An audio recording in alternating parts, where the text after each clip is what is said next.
Malheureusement, qu'est-ce que nous voyons aujourd'hui?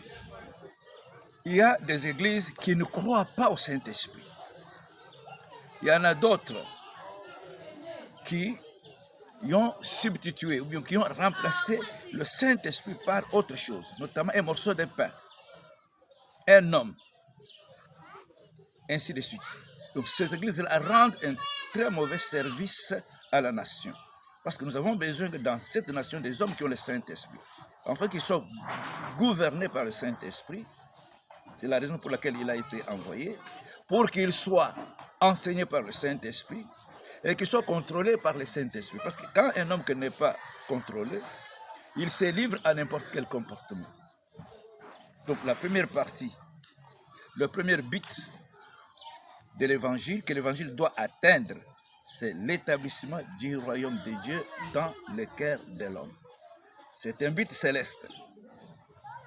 La Bible parle aussi, en d'autres termes, concernant ce but, il dit, c'est pour amener les âmes, introduire les âmes dans le royaume de Dieu, ou introduire le royaume de Dieu dans le cœur des hommes. Combien d'églises aujourd'hui dans notre pays atteignent ce but-là? Nous ne savons pas. Donc, le premier but, c'est le salut de l'âme, des âmes plutôt. C'est le salut des âmes. Parce que lorsque les âmes reçoivent le Saint-Esprit, c'est là où ils réalisent la vraie délivrance. C'est à ce moment-là que les âmes sont délivrées effectivement. Ils sont délivrés de quoi? De la puissance des ténèbres, de la puissance de Satan. Mais aujourd'hui, qu'est-ce qu'on voit? Les églises sont devenues des rencontres pour aller pour la fraternité, des podiums de danse, comme que je l'avais dit l'autre fois. Et combien ont le Saint-Esprit dans ces églises-là? Combien ont reçu le Saint-Esprit? Parce que nous croyons en Jésus-Christ pour,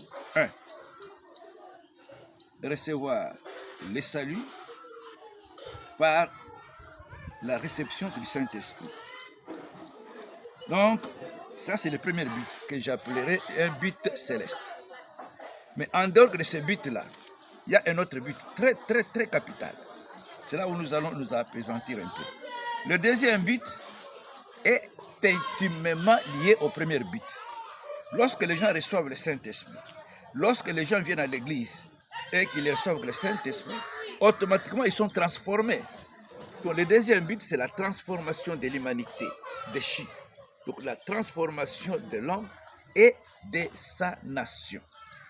Les membres de la société qui viennent à l'église, lorsqu'ils croient en Jésus-Christ et qu'ils reçoivent le Saint-Esprit, ils ont une nouvelle vie. La vie éternelle, différente de leur première vie. Ils deviennent des nouvelles créatures parce que Jésus est venu pour donner une nouvelle naissance en vue d'une nouvelle création. Combien dans nos églises, dans nos assemblées, dans nos paroisses sont de nouvelles créatures? À propos, nous devons lire dans 2 Corinthiens 5, 16 à 17. La Bible dit, si quelqu'un est en Christ, il est une nouvelle créature. Les choses anciennes sont passées, voici toutes les choses sont devenues nouvelles. Amen.